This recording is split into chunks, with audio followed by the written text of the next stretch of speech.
All right. I am proud that I did it right this week. Man. Welcome to another episode of Head to Head Sports. I'm your host, Brian Parker, along with my co-host, Mr. Randall Hargrove, Mr. Rocker Randall Hargrove. How you doing, sir? What's going on, B? Yeah. How's that voice holding up, bruh? It better be good. I got one Friday night, so better hold up for me. I think some tea and honey is in your future.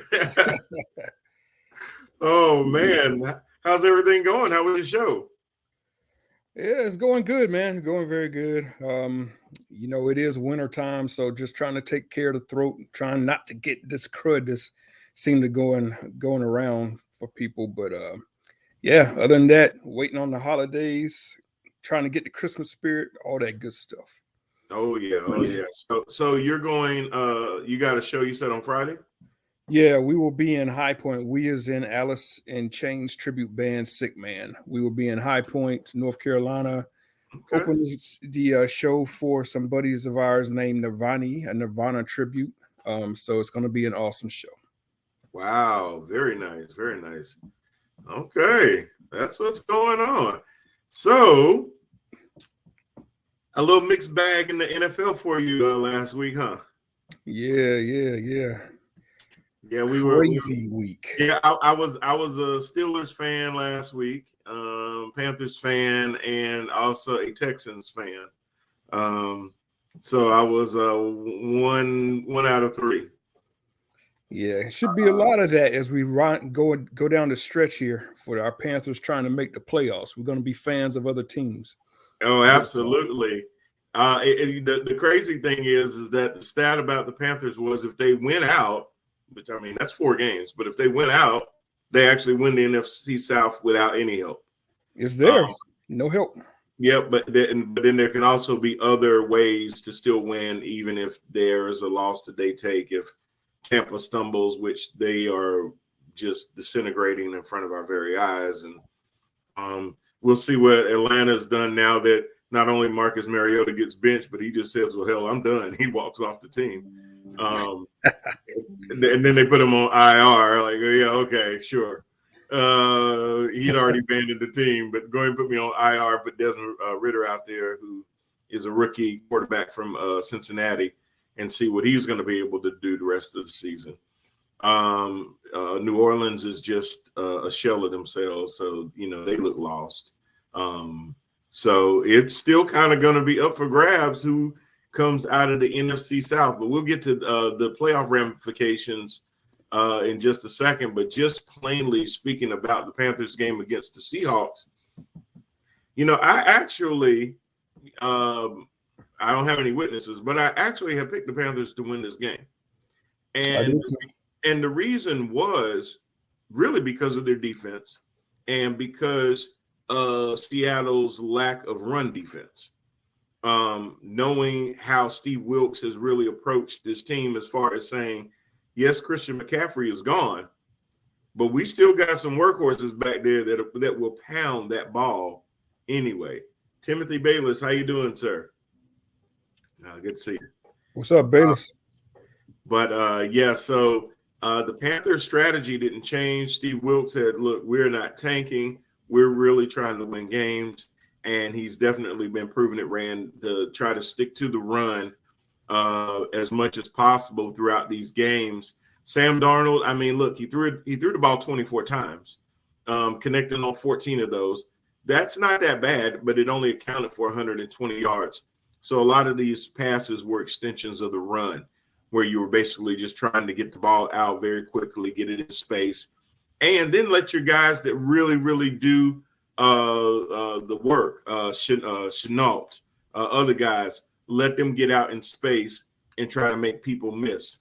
I'm trying to think of my other guy's name that's always really good out there in the flat like that. Shi Smith caught some passes like that. Blackshear caught a nice pass like that out in the backfield. So mixing it up like that, Chenault. He had 4 receptions, 31 yards, 7.8 yards carry. But a lot of times these were like smoke routes, throwing out in the flat, letting him try to make somebody miss and get some yards downfield. So that was really encouraging. Watching Foreman, 21 carries, 74 yards. Chuba, 14 carries for 74 yards. Blackshear, 4 carries, 32 yards. Darnold ran 4 times for 30 yards. Chenault carried for 7 yards. So mixing it up with that run game, trying to have a balanced attack, I really felt like kept Seattle on their knees. They ran 223 yards to Seattle's 46 yards. It's domination, man. And thank God for Steve Wilkes for changing up this identity of the team. That last drive that the Panthers put on where they just melted out the rest of the clock. Oh, my God. Was man-sized football. Man-sized football. They ran it every single play because they knew the Seahawks couldn't stop it. Exactly. If you've been watching, you knew that the way Seattle really were beating teams they were scoring on them quick and early and getting a lead on them. But having to play from behind, that's not their key to success, because then the other team can basically do what Carolina did and just pound. Rand, listen to this, and I'm a big time of possession person. 39 minutes for Carolina, 20 minutes for Seattle. Yeah. That's it right there. You're starting to see a trend here. Because it was the exact same thing the previous game that the Panthers won. Mm-hmm. So the secret's out. We as in the Panthers are going to try to pound this football using 3 different running backs. And on the defensive side, I love it because what they're doing is they're going to take J.C. Horn, match up Horn on your best wide receiver, and he's going to shut that receiver down or make that receiver struggle. And that opens up the entire rest of the defense for sending blitzes if we want to, or dropping into zone and send 4. But it has been working fabulous. Yeah, I saw a meme on, I think it was NFL Network on Facebook, where it says J.C. Horn had the lowest QBR. J.C. Horn has the lowest percentage of any quarterback throwing in his direction. Him and Sauce Gardner are up there 1-2 in the league as far as cornerbacks. Wow. And our previous cornerback as well, Blackberry, he's also very high on that list. But we have ourselves a lockdown corner on one side, and that's all we need is have one on one side, and then everybody else job as far as the defense gets easier. That's it. As long as the offense is doing well enough to keep the chains moving, to let that defense rest so that when it comes out there, they can just go full throttle at you, that is going to be a key to success. Anthony says, we're living in a world where the NFC South is wide open for a maybe below 500 team. Anthony, you are absolutely right, my friend. It is definitely going to be one of those things where the Panthers are 5-8. Now, if they win out, they could actually end up 9-8. If they end up 9-8, they will actually win the South with a winning record, having already beat Tampa, having already beat Atlanta, having already beat New Orleans, I believe. So they could actually just win out with a winning record. Could they get there with an 8-9 record? Yes, but then they would need some help. Their game against Tampa coming up would really come into play and things like that. So it's very possible that they could actually, I can't even believe to say this. Now, they won 5 games last year. They won 5 games the year before. There's a chance that they can actually build on that total. That's all I really wanted from this team, is incremental success. And when you think about the 8 losses that they have, a couple of them games they should have won. 2 of them the refs took away from them. DJ Moore penalty in Atlanta, giving him a flag for taking off his helmet out of the field of play, which is not legit. Brian Burns phantom roughing the passer call against Cleveland, and then subsequently Brissett not immediately spiking the ball and taking a step, which is grounding. And that happened in Carolina. So you even had those 2 wins back. Hell, they'd be 7-6 right now. So, but you can't recreate history. It is what it is. The record is what it is.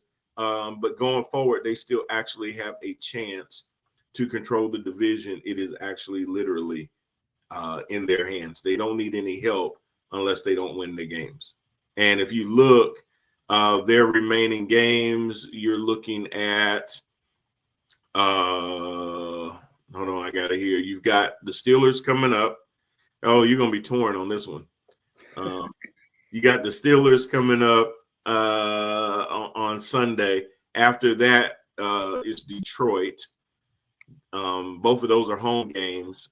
That's not going to be an easy game. Detroit is a very, very capable team. We'll talk about them too. Then the last two games are against the NFC South with Tampa and the Saints. So, the funny part is that normally I would say, man, those are going to be some tough divisional games.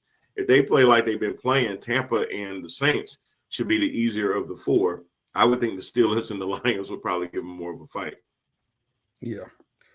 I'm just really excited about this change in philosophy that the Panthers have gone with ever since we got Rule the hell up out of here, man. Yeah. That's so needed to happen because now we have a football coach who has the ear of the entire locker room. Those players will run through a wall with Steve Wilks.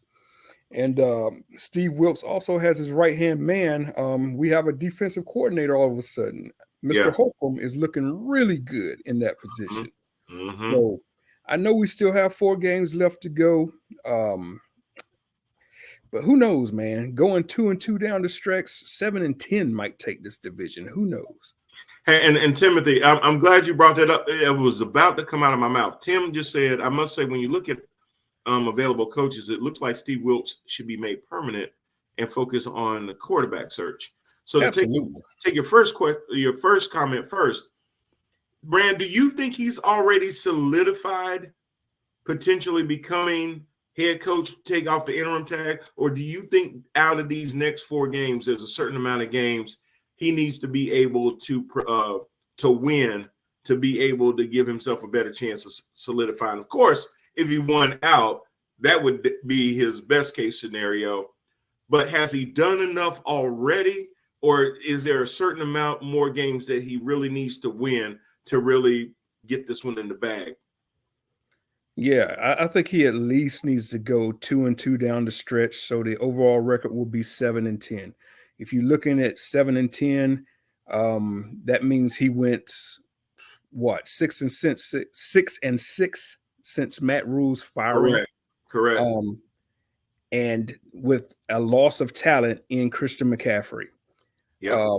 Also a loss of talent in Robbie Anderson. He goes 6 and 6, takes the same football team that Matt Rule had in a 1-5 position. If he does that, I think the job is his. I really do. But if he gets blown out these remaining 4 games and we miss the playoffs, I think that Tedder is going to be looking elsewhere. Okay. Anthony says he needs to make the playoffs. I don't think so. I don't either. I don't think so. Because this team, because if you, and Anthony, I'm going to tell you why I kind of agree with Rand. They were dead in the water when that was fired. And then they let McCaffrey go. They let Anderson go. And nobody thought that this team had a chance in hell. Everybody kept talking about they were going to tank and everything else. And that Steve Wilks was kind of being brought in almost as a sacrificial lamb. He was being set up to fail because you got rid of his best talent. And, for the longest, for years since they've had Christian McCaffrey, the one thing that I've always said about having Christian McCaffrey on your team was it almost made it look like there was nobody else on the team.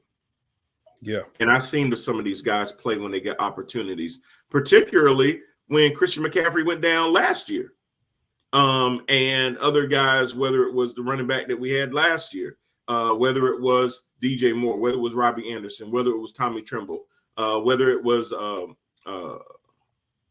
Terrence Marshall, any of those guys, you would see flashes of them producing when McCaffrey was out. The thing is that having McCaffrey on your team with a quarterback feeling like, hey, this is the secret weapon, and the coach thinking that we just need to go McCaffrey left, McCaffrey right, and then McCaffrey check it down on 3rd down and see if he can make somebody miss. That is not a strategy. That is setting yourself up to fail. And Matt Rule could not get out of that constant over and over of that dry play. Everybody knew that.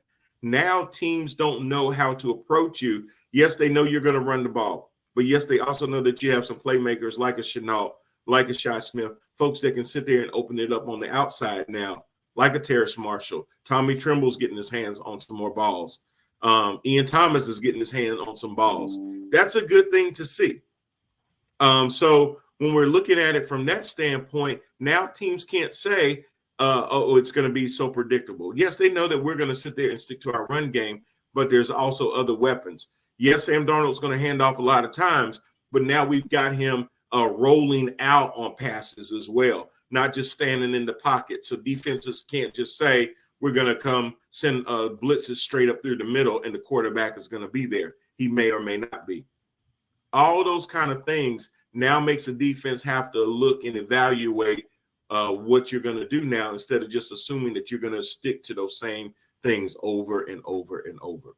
Anthony also says now this division was going to nobody thought this division was going to be this close or this bad when with everybody one game apart. That's true. Mathematically speaking, Atlanta has just as much of a chance right now as Carolina. They're only one game out.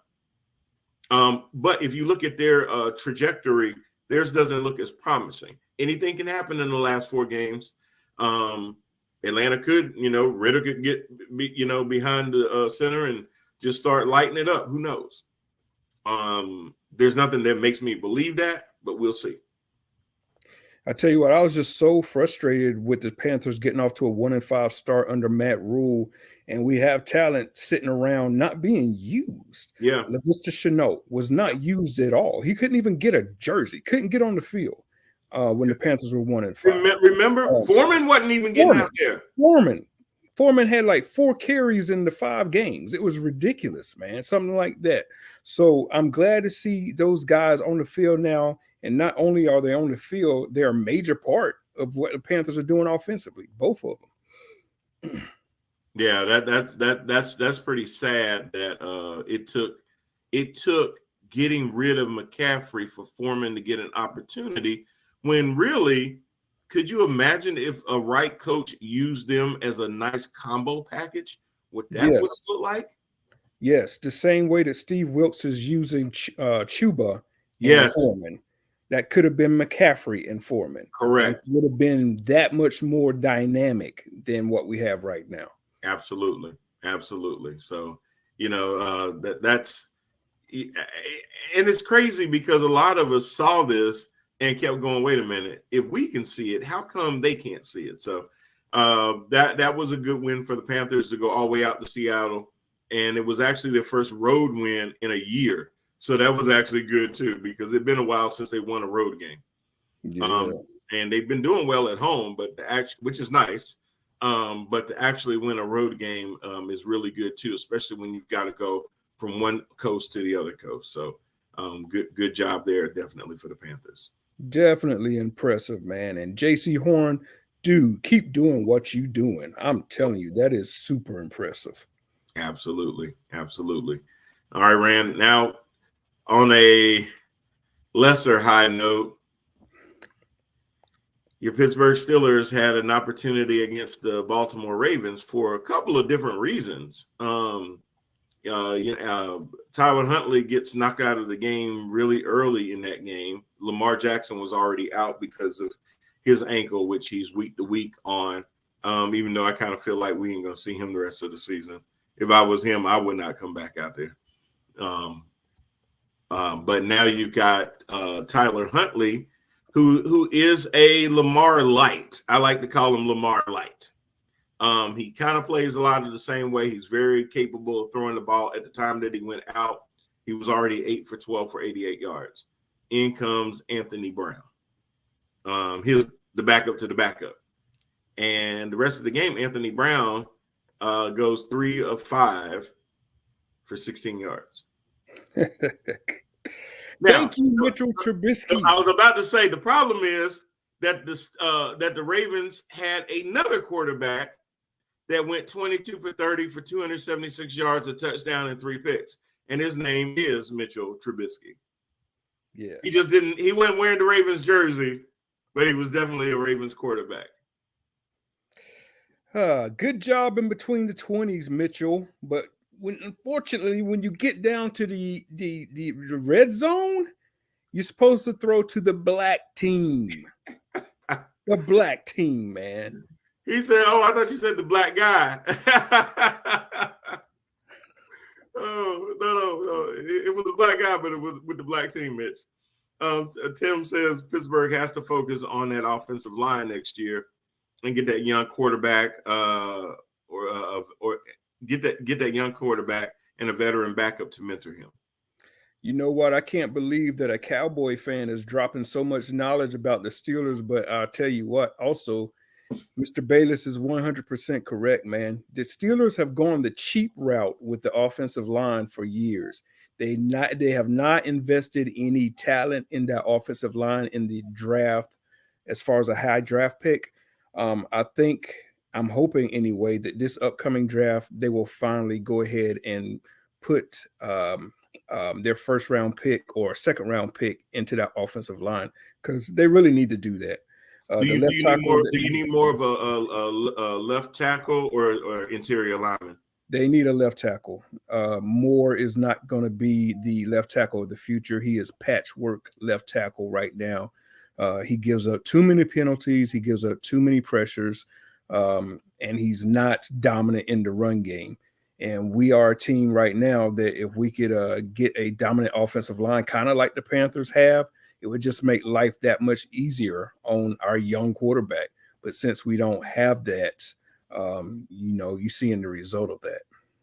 And that's kind of funny to believe, too, because being in the AFC North and a lot of those teams being known for defenses, even if their offenses are out of sorts a lot of times, that's a division where you kind of think, man, your offensive line needs to be really, really good. I'm telling you. Protect your quarterbacks. I'm telling you. And in like the past 3 drafts, I'm sitting here thinking, okay, they're going to go this guy at least in the second round. Oh, this guy might get a first rounder. They just haven't invested it, and it's failed. They drafted the center of the future, or tried to, in Kendrick Green in the 3rd round. They put him out there 2 years ago. He got overwhelmed. He was too small, came from a small school to begin with. So what were they expecting? Right.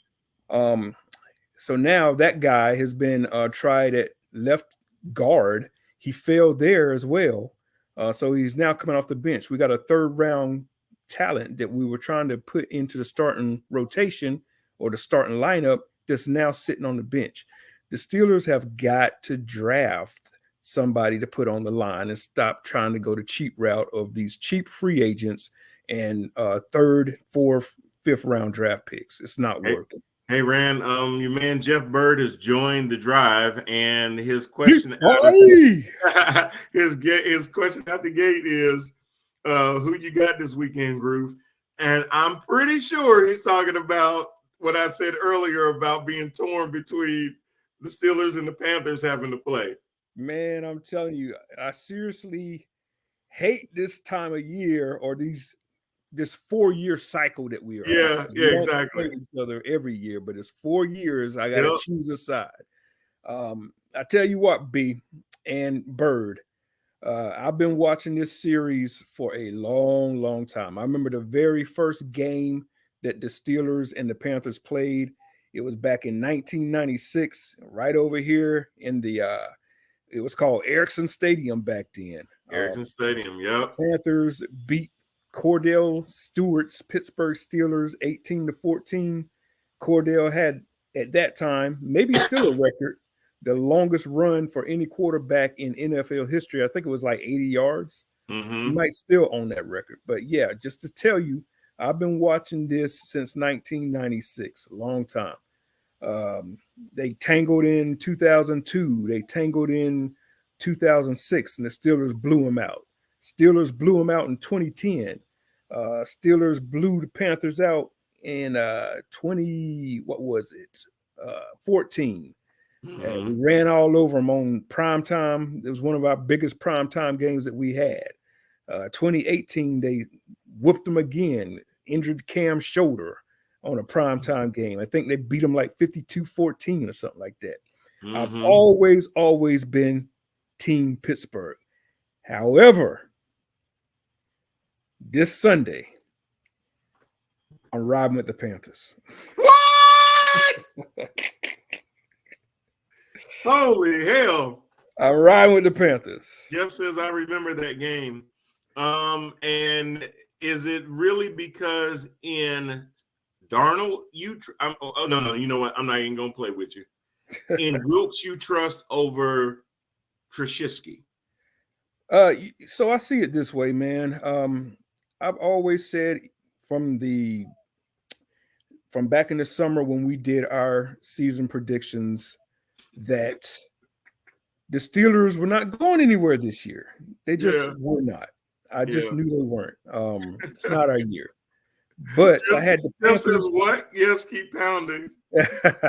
Kim says, I think it's the smart bet. Carolina is just playing better. It's two totally different trajectories. I agree. One's going up, the other's going down. Yeah, and right now, Hickett was back at practice today, but apparently Rudolph and Trubisky were splitting reps. Right. So they don't even know if Pickett can go, and even if he can go, he's not going to be at 100% apparently. And that defense, I doubt they throw him out there. I doubt they throw Pickett back out there. I wouldn't. 7 days after taking a hit to the back of the head. I doubt it. Not with Brian Burns on the other side. I wouldn't. No, I wouldn't either. So, yeah, we have on the AFC side, my Steelers. They're not making the playoffs. We need a miracle at this point to make the playoffs. Our best chance to make the playoffs was to beat Baltimore, right, and beat Baltimore's third-string quarterback. We were supposed to win that game. We didn't win that game, so I'm looking at the Steelers like their season's over. My Panthers have a chance to do something, and I really want Coach Wilkes to get this job. So, yeah. All of that, basically, this win means more to the Panthers than a win would mean for the Steelers at this point. Exactly right, and that's why I'm riding Team Keep Pounding for the first time in this series history. I know it's always tough. It's easier when they're both playing somebody differently, but then when they're playing each other, that's kind of crazy. Yeah. Tim says, if you think back to the Cunningham days, Pittsburgh is doing exactly what Philly used to do, going a cheap route and not adequately filling the holes in the lines they needed to. Tim, that's actually a great point. I remember that because I grew up a Philly fan. And I could never figure it out. They relied on Randall being so mobile to make up for having such a cheap line. We can invest on the other side of the ball because our quarterback is so dynamic and big, kind of like Ben, that, hey, he can take a hit. So even, as a matter of fact, if they try to come hit him, they might actually hurt themselves trying to hit him. Yeah. Which did happen a couple of times. I remember in Ben's earlier days that if he hit you, you walked away not really sure who got the worst of that. Yeah, that is so true. Philly, they had who was it? They had Brown and they had Reggie White on the defensive side, and those two were just dominating. Yeah, they got a couple of wide receivers for Cunningham back then. Mike Quick, I think, was one of them. But they didn't invest anything in the line. So when it came to winning, I mean, there was a certain point that Philly could get to, but as far as like advancing in the playoffs, just didn't have the talent. Exactly. Because at some point, your line isn't just good for your quarterback, it's good for your run game. Exactly.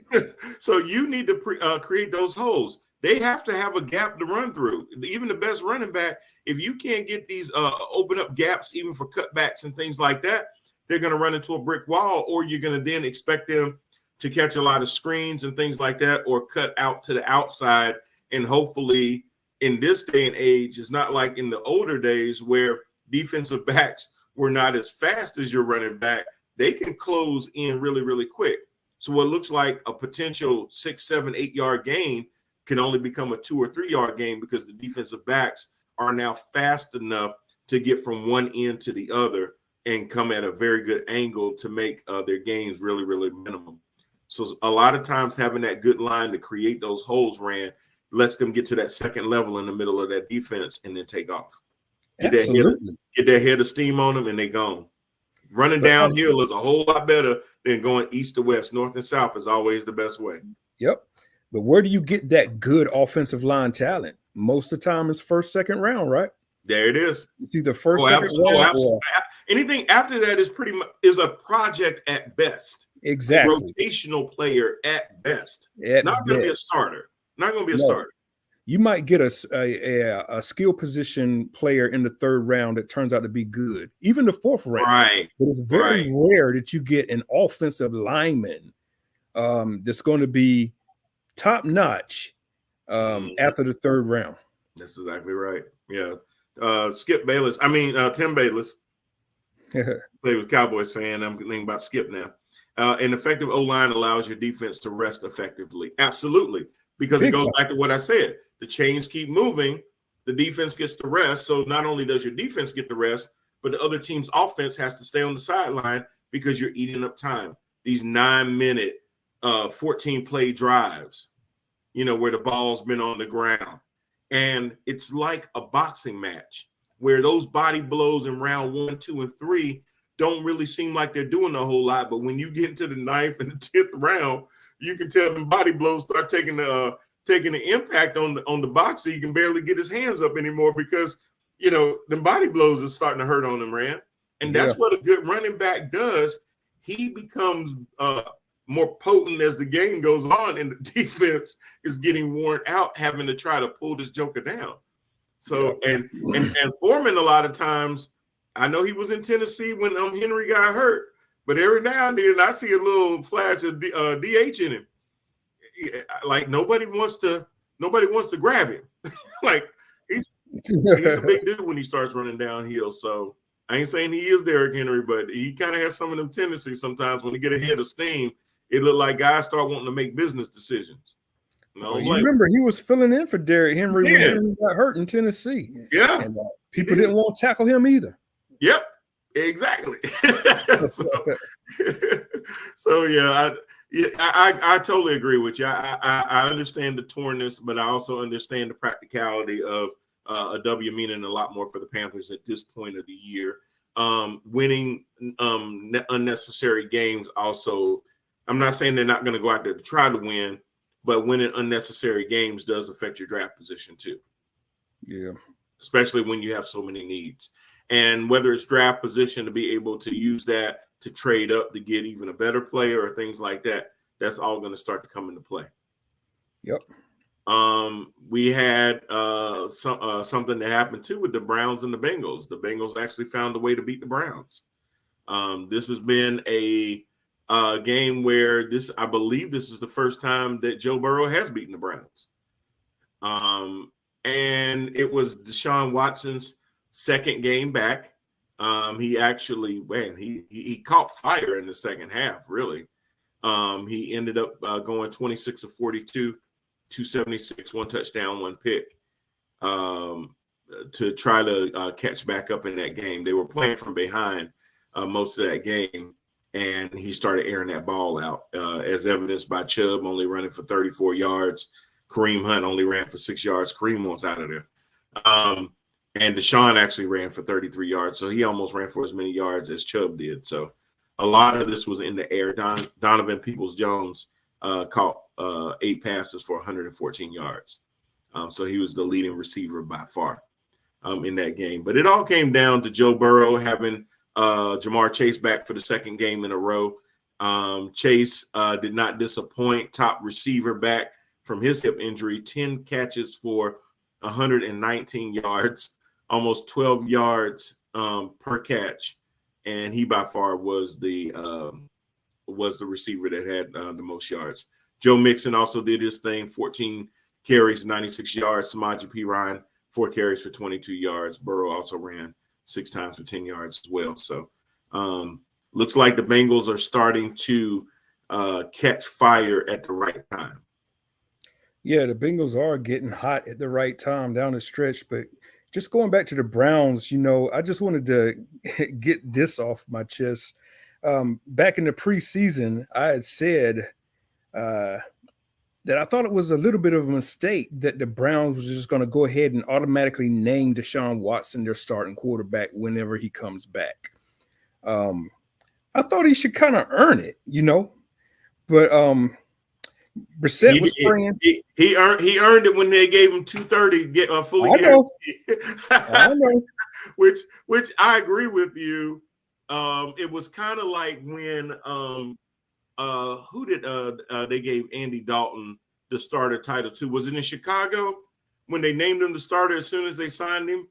And it was almost like, well, shouldn't he and Justin Fields kind of compete in the offseason to see who really should get it? No, Andy's going to be the starter. Like, really? I know. Like, without a snap? Brissett had them competitive. They were looking good under Brissett. Yeah. So I posed the question back in the summer that what would happen if Brissett had the team around 500? Would it make the decision any harder That's a great question. Watson in there and play the rest of the games out that way? Yeah. And they do have Watson in there now, but they are looking worse offensively than they were under Brissett. So, and I think if they had been more in playoff contention, I think that would have been from the outside looking in, it would have been a harder question. They may have still in their mind said, no, we're going to give it to Deshaun because he's our $230 million quarterback. With that said, because they were only at that time 5-7, they pretty much knew that they're out of the playoffs, and it's going to be better in the long run to let him get a lot more of these reps, a lot more of these snaps, because even when he was allowed to come back to the team facilities, Brissett was still getting the majority of the first team reps and everything else. So now it is going to take time for Deshaun to catch back up, because he could stay in tip-top shape. I'm sure he made sure that he got plenty of rub downs and things like that, and I bet he did. And things like that. So I'm sure he was fine in that respect, but the game speed is the one thing that he could not replicate. So game speed, making those quick second decisions and things like that is going to come back to him. Anthony says that when Watson got back, Browns stopped running the ball, go back to what helps you win games. Bro, that's a great point. It does look like, because what they're saying, and the Cowboys kind of did the same thing. Well, we paid Dak $70 million, so he's got to throw the ball 40 times in the game. Why? Because they had this ridiculous stat that when they ran for over 100 yards, they was like 26-0 or some crazy stat. And it's like, you don't need your franchise quarterback to throw the ball 40 times almost to justify why you gave him all that money. The reason that you gave him that money is to be able to take what the defense gives you, manage the game. If that means handing the ball off and pounding teams into submission, that's exactly what you do. No, he doesn't have to prove every game that he can throw for 350 yards. That shouldn't be when you pay a guy so much money that he's got to do that every single game. Having a balanced game, or even sometimes tilting your game to the running game, especially at this time of the year when it's cold, you're playing in outdoor places where the wind is up and stuff like that, where you can't really rely on a lot of passes and things like that. You really need to be able to lean on your run game. And why you pay that guy so much money, Rand, because a lot of times there's going to be a 3rd and 6 that you need to convert to keep the chains moving. And having a so-so guy back there isn't going to get it done. Having a Davis Mills back there might not get it done, but having a Deshaun Watson who can make that throw, that's why you pay him that money. That's why. Not 230 guaranteed, fully guaranteed, but that's why you pay your franchise quarterbacks to be able to make certain throws at certain times of the game. It's situational football. You don't need them just airing it out all over the place during moments that aren't that meaningful, just so he can pad his stats. It's like back in the day, like I always tell people, it's like when Michael Jordan thought that he had to score 50 points a game and the Bulls would still lose the game. Okay, well, Mike, you got the scoring title, but you're not going to the playoffs. What's the objective here? You're right. The objective is to get that, eat them W's, as my man famous Jameis would say. But that's the objective of the game. So if your objective is to win, figure out what your team does well and play into that. What made the Browns a really good team, whether they had gotten Deshaun or whether they had kept Baker, it would have been to lean on that dude, Chubb, that other dude, Hunt, and run them to victories. And let your quarterback, sometimes when they snuff them out in the backfield or they don't get as far down and it's a 3rd and short or that kind of thing, or it's a 4th and inches, that's when you use your franchise quarterback to make those big decisions. That's what you do. So the Browns this week, they got the Ravens in a home game. I'm really interested to see how Deshaun Watson's going to look. This will be the best defense that he's faced since he's been back. The best defense he's probably faced in over a year, right? So this one will be a little interesting. I'm going to take the Browns. Like the Browns? I'm going to take the Browns. I like the Browns in that one. Yeah, well, because, whether, and I hate to say it like this, but whether Lamar was back there or not, the Ravens kind of fizzed out in the last couple of games of the season. So. They do. Tim, thank you, sir. Brian, you hit the nail on the head. The most successful QBs are excellent game managers. Peyton Manning is an example of that. Absolutely. They called him the sheriff, but if you watch a lot of those games, he leaned on his running backs heavily. And every now and then, T.Y. Hilton, boom. You know why? Because they kept beating you up so much with the run. Hey, April. They kept beating them so much up with the run. Next thing you know, T.Y. runs a little hitch route, catches that ball right across the middle, and is gone. And that's what would happen. But then Peyton is going to the Hall of Fame, but he was an effective game manager. Maybe he also should go to the Omaha Hall of Fame because God knows he called out Omaha more than anybody in the state of Nebraska. So I think Peyton, Omaha. Oh my gosh! Like, damn, dude. Anthony, I didn't know Ravens had all 3 quarterbacks on the roster that are all black. Yep. Anthony Brown, Huntley, and Lamar. So speaking of the Ravens, though, the reason I don't think Lamar's going to come back, he's already hurt. He's already playing without a contract extension. And again, we don't know what it is that he's asking the Ravens for, but it's a very high chance that he's trying to get some kind of fully guaranteed contract like Lamar Jackson and not like what Kyler Murray got with a couple of extra dollars guaranteed. I think Kyler got like 130, 140 guaranteed, if I'm not mistaken. And I honestly, if Lamar said, hey, I want 160 guaranteed, 5 years, comes out to, 39, 40, 41 million, I could live with that. But 230 fully guaranteed? Nah. Not happening, man. Not happening. Like, come a little closer, Lamar. I got something for you. What is that? It's a tag. I want you to wear it. Lamar Jackson gets hurt this time of year. It seems like every year. Every year, yep. And he misses games down the stretch. And as soon as he gets hurt, then the Ravens stop winning games. It happens every year. Fade down the stretch. So yeah, man, ain't no way I'm investing 230 guaranteed dollars in Lamar Jackson. Not happening, man. No. Come on.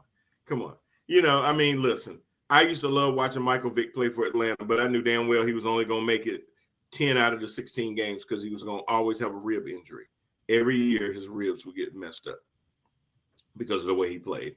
If they were doing prop bets in Vegas, which they probably were, if I had money like that, I would have bet the under on Michael Vick playing a full season every year. And Anthony says this is a reason don't bet on yourself, Lamar. Well, I don't know. It worked out for Aaron Judge. I know it's a different sport, but see, here's the thing. Aaron Judge knew that even what New York offered him at the beginning of the season, even if he played it out, he could get at least that. He just turned in a hell of a season. Now, what Lamar was asking for was so far out of the norm because of a dumb decision that Cleveland made. There had never been a fully guaranteed contract like that before in the NFL. And Cleveland, out of some crazy desperation to still be irrelevant this year, paid somebody a full-size contract that if he got hurt on day one and retired, walks away with $230 million. Crazy. And you remember, this is how it went down. Deshaun Watson had actually visited Cleveland and left without a deal. He said, no, I'm good. Yeah, he was about to sign with Atlanta. Atlanta was already planning a parade, a welcoming party. Everything had been planned. Because he's from that area. Yeah. Because he's from that area. And then all of a sudden, Cleveland calls up and says, you know what? I'll guarantee you 230. And Deshaun says, what? Wait a minute. Let's go back to Cleveland. Look. It was like when Tyreek went to Miami and he just started talking about all the money that he getting. And you're like, oh, so you really just left for the money? He's like, yeah. Because, I mean, Deshaun grew up in Georgia, played at Clemson, so he's not like some cold weather quarterback. Nah. But for $230 million, I'll get some warmers, bro. Yep. I will. I'll call Cleveland home for that. He was like, wait a minute. You are saying you're going to guarantee all of it? Going to guarantee it all? Yeah. Come on up here. We got you. I mean, come on. How long did it take him to make that decision, to turn his ass back around and go to Cleveland? I mean, come on. Yep. Absolutely. I mean, that's the most insane thing to do. But I kind of have a feeling that Lamar is now wanting to hold that over the Ravens. And that part I don't understand from Lamar, because Lamar really has a good understanding of the game, knowing that if you sit there and you pull that much salary against your team, you're hindering them. Now, I'm sure he can say, well, that's their problem. They need to figure that out. They need to restructure other contracts and everything else so we can continue to sign players. And I'm not saying that you got to go by the way of Tom Brady and do a hometown discount. I want you to get your money, but you don't have to get 230 guaranteed. And like I said, because Deshaun got 230 guaranteed, if he's wanting a fully guaranteed, he's not going to be okay with 230, because in his mind, a quarterback that has not accomplished as much as he has got that, so he should do more. You almost have to take Deshaun's deal, throw it out to the side as an anomaly, and go back and look at the other deals. The Josh, what's his name in Buffalo? Josh Allen deal. You have to look at that kind of deal. Look at the Kyler Murray deal. Look at the Aaron Rodgers deal. Go back and look at the Dak Prescott deal. Go back and look at the last couple of signings and base. See, this is why you need an agent, but base a lot of that off of that and come up with something that guarantees that you're going to be able to take care of your family for the rest of their lives, and not hamstring your team at the same time, so they can be competitive in a division that is ultra competitive. That's how it would be if I was the owner of the Baltimore Ravens, man. I'm going to be like, look, you're not about to hold another team's bad decision over my head as a bargaining chip. You can forget that. And I mean, especially when we've seen Tyler Huntley play, when you're not in there, I mean, I'm going to miss you. I ain't going to miss you as much as you think I'm going to miss you. Nah. Yeah. So, I mean, yes, you were the MVP. Yes, you did a lot of these things. Yes, it's like watching a video game in real life out there. I get all of that. That keeps fans in the seats and everything else. But you know what also keeps fans in the seats? Wins. That's right. That's what'll do it. Anthony said Watson going to mess up the quarterback market for the future. I don't know. I think there's going to be a real pushback on that. I do too. I think most teams are going to say, listen, I don't care what them dumbasses did. We are not going to do that. And because think about it, the NFL owners are like a fraternity. What them dumbasses did. We are not going to do that. And because think about it, I don't know how that happened. Siri just turned my volume up on phone. Anyway, yeah, just heard myself say the same thing twice. Anyway, I think, it's like a fraternity. It's only 32 of them. So they get together, they talk, they have their winter meetings and stuff like that. And they're going to sit there and say, hey, listen, guys, we're all in agreement. Nobody else is going to do what Cleveland did. And they're going to hold tight to that. So it's going to be hard for quarterbacks to do that because no team is going to be willing to offer it. And it's going to go back down. I think the wide receiver market is about to do the same thing with Devontae Adams, Tyreek Hill, Christian Kirk, and all those guys sitting there stretching out that free agent market. I think that's going to swell back down just a little bit. Not maybe a whole lot, but $29 million for a wide receiver. That ain't going to last that long either, Rand. I just don't. Yeah. I don't believe that. Because when you look at it, as great as Devontae Adams is, he didn't change the Raiders' trajectory. Now, a lot of that could be because of Derek Carr's tunnel vision. Could be because Josh McDaniels don't know how to coach out of a wet paper bag. It could be a lot of other things. But having Devontae Adams is not going to get you any higher in your division. And that was the whole point. So he got his stats, but you're wasting him away. Because he's still, because you know what he's gonna be doing in January and February, sitting on the same couch. Yep. He sat on last year. So hey, sit on the couch with your stats. It's not really gonna help anybody. So when I look at that and I look at the stats and everything, when you go with the receiving, yeah, he's up there in the league. He is number 5. So even after all, I'm sorry, he's not number 5. He's number 5 in receptions. In yards, I think he's like number 4 because he's still behind Tyreek. Justin Jefferson is leading the league at 1,500. Tyreek is right behind him. Then you've got Stephon Diggs right behind Devontae. So, yeah, he's up in the mix, but it's not producing anything. Nope. And Anthony says Herbert, Burrow, Tua, and Hurts. As far as what, Anthony? Maybe he's talking about the next quarterbacks that will kind of get the market back to where it belongs. I don't know. Yeah. I believe so. I believe so. Yeah, you're right. Because what's going to happen is Philly is going to have a real decision to make because Hurts is coming up off of his rookie contract in another year or two. You're going to have to pick up his option instead of letting that play out, unless you just take the chance and tag him for 2 years. Tua, they're gonna have to make a decision on Tua. Do you sit there and let him play his 4th season and then pick up the 5th year in the offseason, or do you let him play all 5 years out?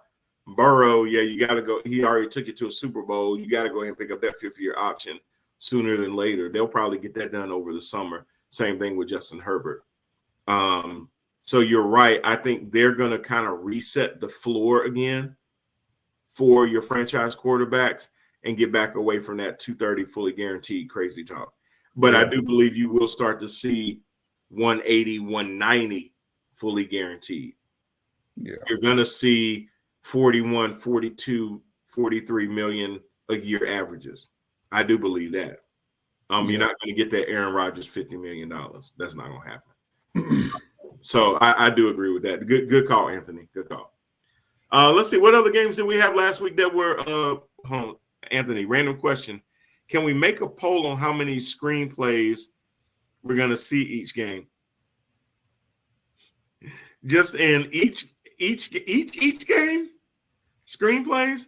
Look, screenplays are a part of just regular calls now. Screenplays are an extension of your running game. Yep. Because a lot of times it happens in the backfield, and what you're basically doing is you're trying to get New England. He's in New England. Look, listen. I ain't gonna clown Mac Jones for screenplays because his predecessor did it just as much. Ask my man, what was his back that he had all them years there? It just retired. God, it'll come to me. That's how he made his living. He was a running back, but he was also a receiver for the Patriots. God, I can't think of his name. It'll come to me. Talking about Edelman. No. Black guy.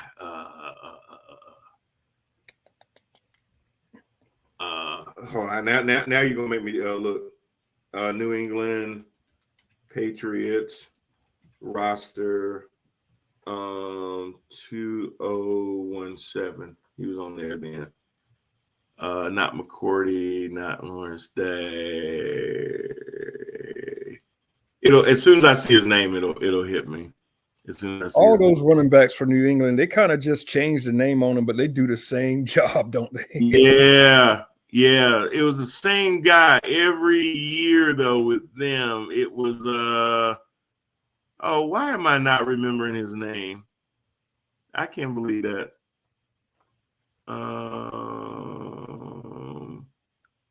Oh man, that's so crazy. I don't know why it's not Burkhead. It's not Kenny Britt. Oh my goodness. I don't know why it's not coming up to me. It'll come up to me. He was a good back. Patriot roster running back. You bringing up a bunch of bad memories for me as a Steelers fan. Mm-hmm. I used to hate all them boys. Whatever name you gonna pull out, I probably hate them. Yeah. Oh, James White. Hate him. That's I couldn't pull it up, but it just hit me. James White. Remember how he catch all the screen passes and do that? He was a receiver. He was a running back. He was everything. So Brady used James White the same way Mac Brown using his running backs and actually his tight ends and stuff like that with a lot of screens, a lot of chip blocks, and then cutting out into the flat and stuff like that. Because you know why? Because he can't push the ball down the field. Because when he pushes the ball down the field, he puts it in harm's way and it gets picked off. So you got Matt Patricia and Joe Judge, whoever's the offensive coordinator, when they flip a coin, basically giving them a bunch of check down plays and stuff like that. So, but Tom Brady was the master of that. So I ain't going to really get all on Mac Jones about that because New England done won I don't know how many championships playing that short game. It was always about getting the ball out fast. They did it with Brady. And you got to remember, Brady, that was his system. He brought that same system to Tampa. Let me get the ball out of my hands fast because that's what he did for 20 years in one place, and that's what he was comfortable doing. Every now and then you'll see Brady heap a long pass, but most of the time it's really, really short, intermediate passes. So I would expect the same thing there. Rand, was there any other games this past week that really caught your attention? I mean, we could talk about how the Jaguars beat up on the Titans, which I've been seeing them get a lot better. Sunshine looks like he's really stepping into his own. 30 of 42, 368, 3 touchdowns, no picks. I'll tell you what, the game that I was looking at that really kind of made me mad. I have never had an 0-3 week in primetime for my entire career of primetime. I blame Baker Mayfield. Oh my God. Oh yeah, let's do that one. Let's do that one. Because I'm getting it's still a tight race between those two. Okay. Okay. I'm watching this Rams game, and Baker Mayfield always does this to people. Remember when he was in Cleveland and they took the starter out of the game? They put Baker Mayfield in, and he brings them back. They win the game. Everybody's like, the Baker did it. The Baker did it. And all these memes about Baker, and it's his house, and da-da-da-da. And so begins the lore of Baker Mayfield. He did it in college. He always does this where he'll give you a false sense that this is just the tip of the iceberg. There's a lot more to come. Stay tuned. In the words of T.O., get your popcorn ready. He did it the first game with Carolina. He brought him back from a deficit. Yeah. Threw like a 70-yard bomb to to Anderson. Yeah. And everybody all excited in the second half. Oh, everybody think, oh, this this is what we've been waiting for. This is what we've been waiting for. 6 games later, you go, damn, I'm still waiting. Real quick, Tim says, to me, the most exciting thing about football this year is there isn't just a dominant team going to the playoffs. It is making for a great playoff run for fans of the game. You know what, Tim, that is true, because really there's nobody that you can just say is a clear favorite. We are starting to see a little bit of cream rise. It does look like San Fran, even with Mr. Irrelevant, is starting to catch fire late in the year. It does look like Buffalo is legit. Kansas City did have a hiccup, but it looks like they're going to be in the mix when it's all said and done. So there are a few teams, but you're right. A lot of these divisions are, I mean, there's only one team that's clinched a playoff spot. Technically, that's the Eagles, because they're 12-1. So there's still a lot to be determined out there. We're going to really, a lot of this playoff picture may not be decided until week 17. Yeah, I'm sure. That's where it's going to come down to. So you're absolutely right. Anthony says Lions could make the playoffs. Crazy story. Yep, preseason, I said watch out for them Jets and watch out for them Lions. Yep. Because they play very hard. There were just a lot of games last year that they were in until the end, and they lost it on the last play. A field goal at the end made them lose, things like that, where they just didn't get the bounce that a lot of other teams would get. That definitely did happen. But back to this Faker Mayfield thing. Listen, if you watch that Rams game, and in your mind, the story was how Baker led the Rams back, and not the fact of how the Raiders pissed away that game, then you ain't watched the same game I watched. Because you can fall in love with Baker, but at halftime, it was 13-3. After that, the Raiders scored 3 and the Rams scored 14. So was it more about the Rams coming back, or was it about the Raiders sitting there taking their foot off the daggum gas? It was about that, as well as the referees gift wrapping a couple of plays. They kept that last drive alive. Oh, my God. Baker threw a game-ending interception. If that would have held, none of this would have even been talked about. That's exactly right. Yeah. If there was no penalty on that play, we're not even talking about any of this. Exactly. We're talking about the same Baker Mayfield that we've been seeing for the past 4 years. Exactly. Now, I'll give it to him.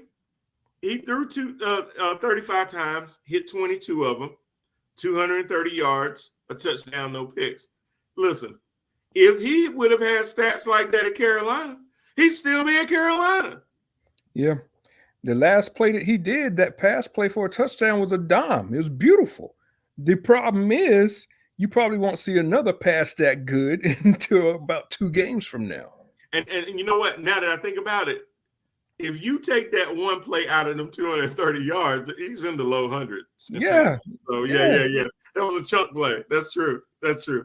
The final stats make it look better now that I think about it. Yeah, that meant that he threw 21 passes for 100-something yards. Exactly, and no touchdowns.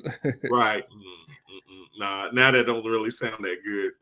Anthony says refs like the Raiders. We keep we helping you keep the lead, and you still bad. Yeah. Well, I mean, you know what? When you got Josh McDaniels as the coach, you need to have a bigger lead than 13-3 at halftime. And there were a couple of plays that they left on the field in the first half too, where the lead should have been bigger than that to begin with. They let the Rams hang around. Baker should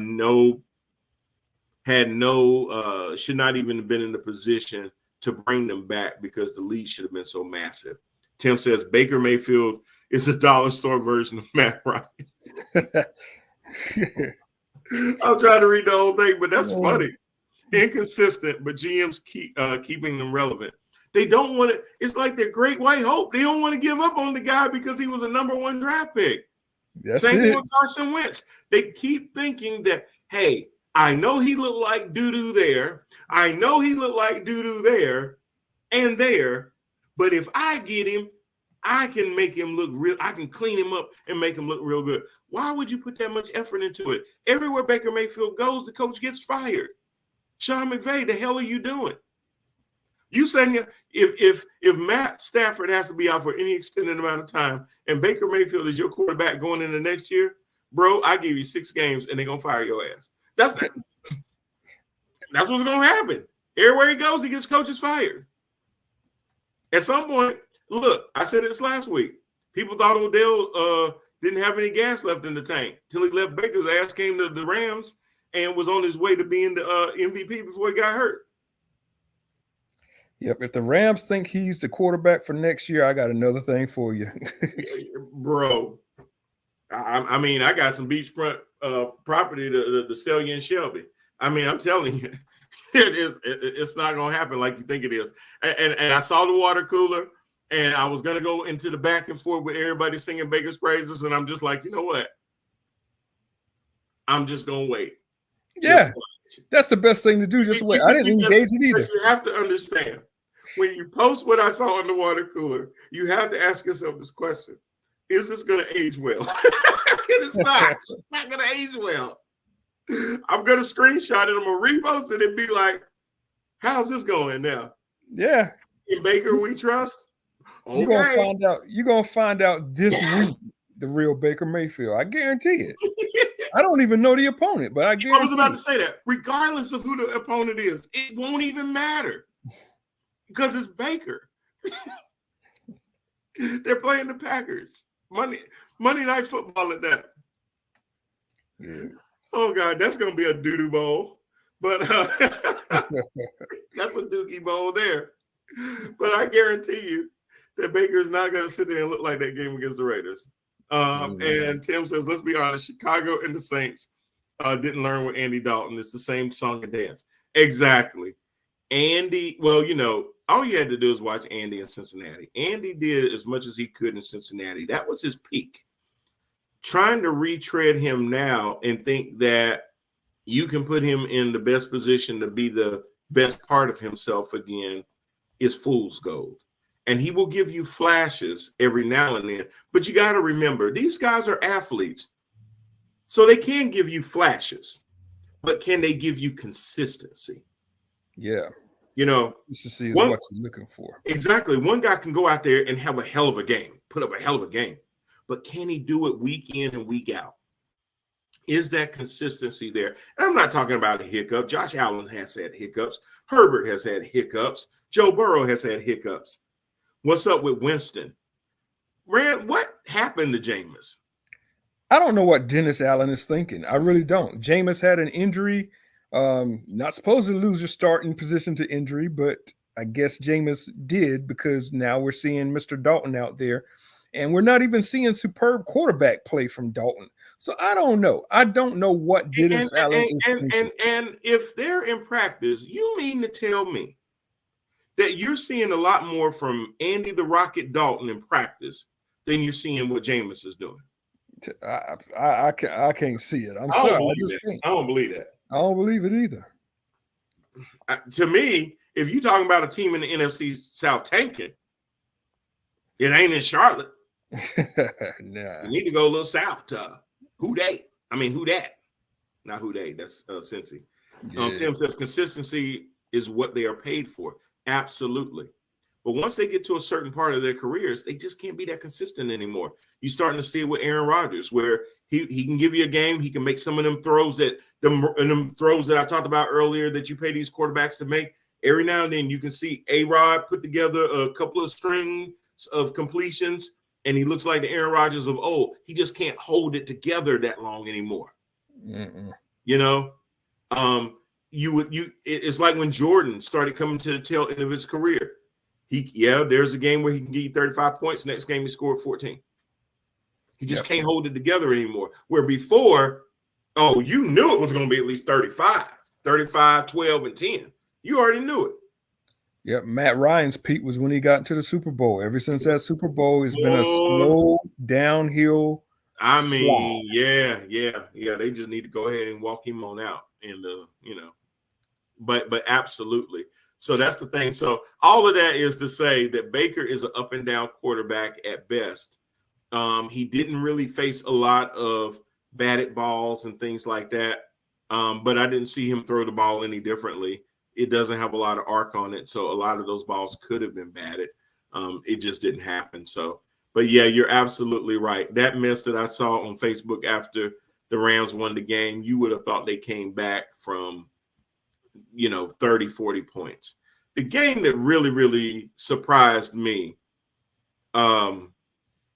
was down in Texas.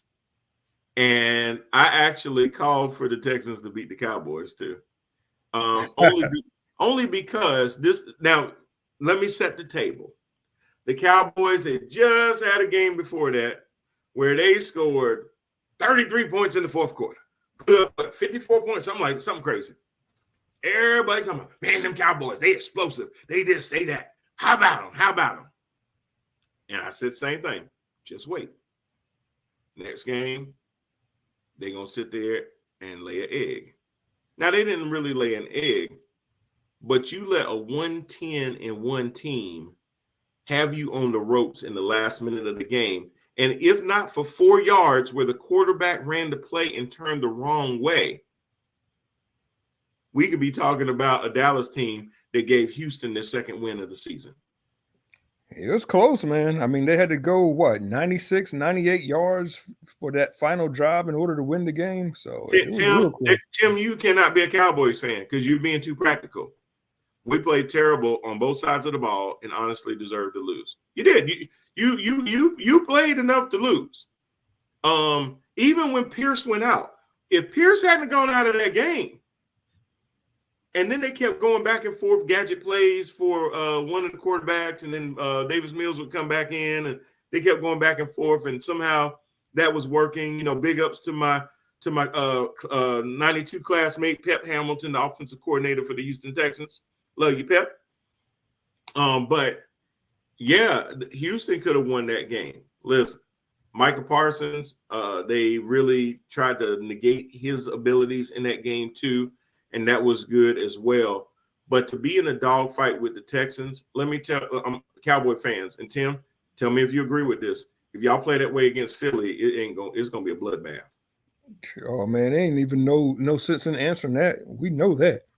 I love my team, but consistency on our offense is our kryptonite. That's true. It really is. I'm not so much worried about the defense. I'm worried about the offense negating all the great defense. If the defense plays outstanding, they can overcome a lot of the offense.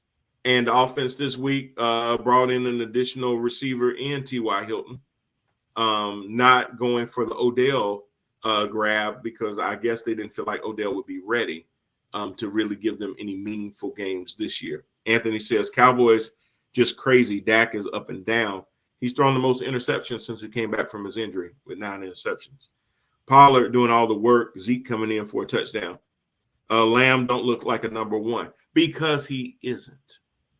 I've said this over and over.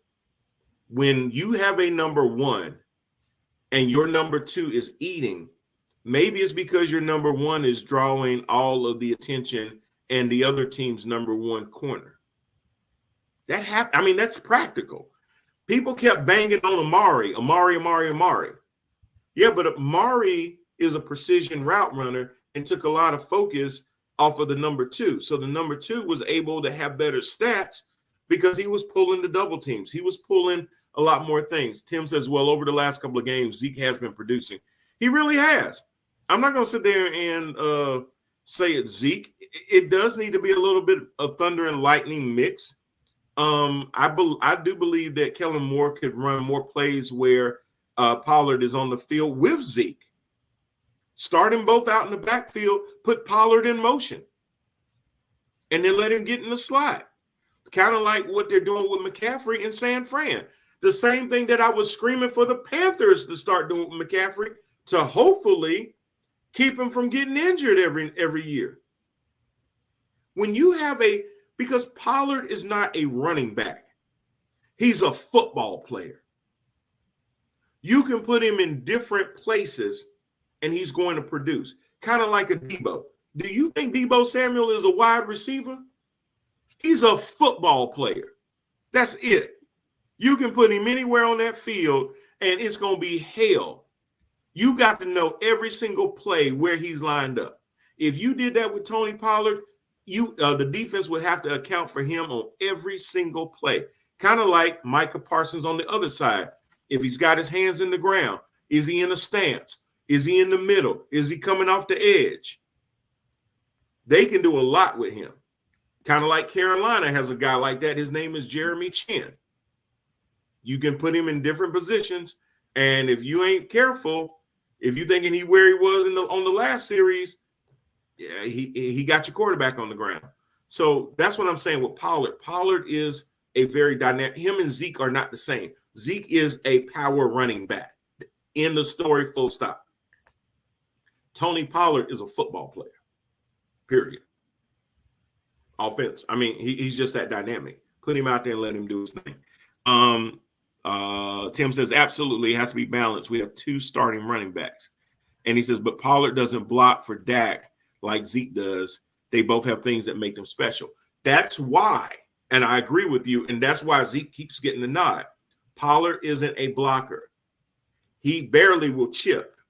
But if you start him in the backfield and then put him in motion, all he has to really do is chip, and you can still leave Zeke in there to do a lot more of the blocking that Pollard doesn't do as well.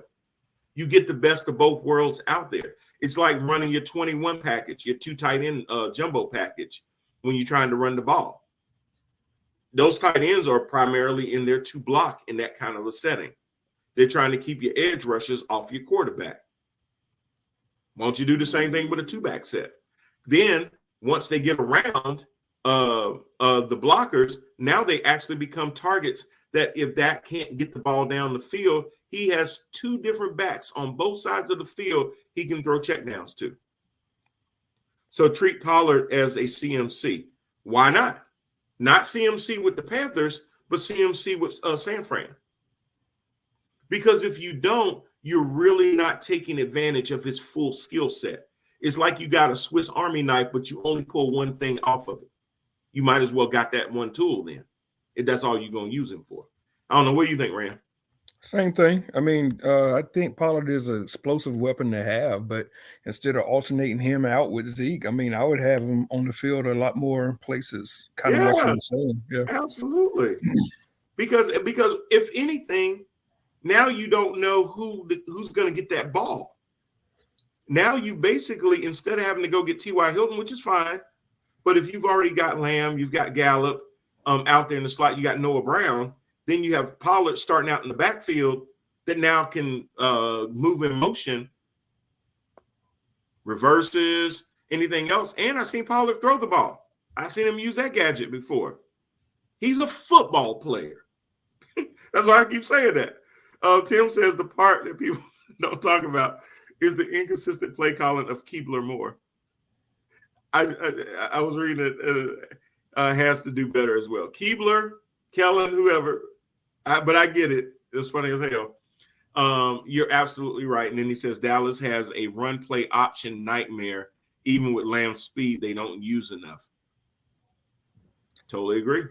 There's so many bad coordinators around the NFL right now. We got one sitting in our own backyard that needs to get up out of Charlotte. And I'm hoping Mr. Doo-Doo goes about his way come 2023. Ben McAdoo. Yes. Yeah. Pittsburgh's offensive coordinator need to go to. Anthony says signing Hilton was a waste. Your offense is packed already, adding someone who might not play in the game. Yeah, the only thing I'll say about that is low risk, high reward. And the reason I say that is that they signed him to an $800,000 contract, could go over $1 million with incentives. So did you pay a whole lot to get somebody that I think they got him more for insurance in the event that Lamb goes down, Gallup went down before, Noah Brown goes down, something like that happens. Having Hilton ready to play immediately gives you a little bit of insurance if you in your mind really believe you can make a deep playoff run. That part I'm not convinced about, because to do it, you're going to have to win 3 games on the road. And Yeah, if you're on the road, then that means you're playing a higher seeded team. Dallas likes to play a lot of that 3 receiver set type of deal. So getting T.Y. Hilton in there gives them that opportunity to do that, where Noah Brown was kind of injury prone this year. He's been inconsistent with his ability to stay on the field. So now they have that going into the closeout. And if you think about it, if you put T.Y. on the opposite side of CeeDee Lamb, now you really do have that stretch guy that can really take the top off. They're not going to run them 2 high safeties anymore, because if they do, they're really giving up one side of the field. They're going to make you to commit man when T.Y. and CeeDee Lamb is out there, because if you don't and you play that 2 high safety, somebody is going to get behind those backs and streak down to the end zone. Tim says depth is the key in the playoffs. It absolutely is, and you got to go ahead and get it before the playoffs start so that you can have that run. That's why the Rams went out and got Odell when they did. They got him for they didn't get him for those last couple of games in the regular season. Those games were to get him acclimated to Matthew Stafford.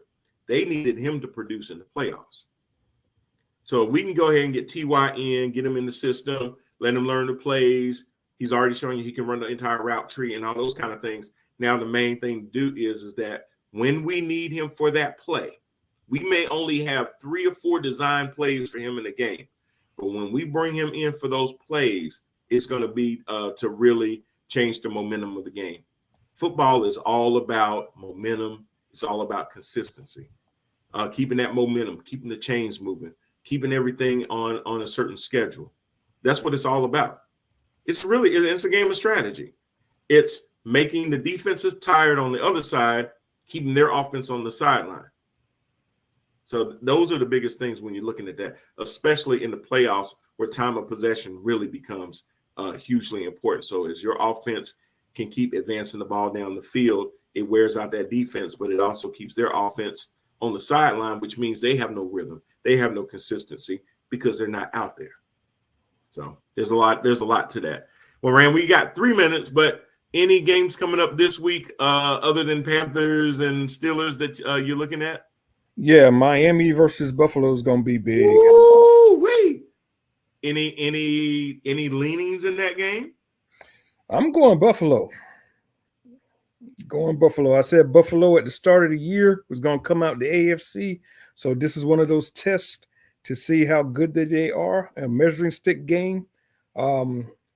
Dolphins got their back against the wall. They've lost 2 straight. This one's going to be good. Which is why I'm going Dolphins, even though that makes no sense. It's in Buffalo. The elements are going to be different. I talked to a guy today that, my job, I work with hotels and everything, and he's in East Syracuse, and he told me it's been snowing all week. So it's very possible that Buffalo is going to be in their element, and the Dolphins are going to come up there like, who did it? But I got a feeling that with their back against the wall, the Dolphins got to sit there and stop the bleeding. This has got to be that game. They do play up in bigger games, and sometimes they play down to their competition. Look for Tyreek Hill to have a 3-touchdown, over 170-yard game. Saturday night prime time, baby. Saturday night prime time. Can't wait. Like I said, you got them Ravens and the Doo-Doo Browns. You got the 49ers and the Seahawks.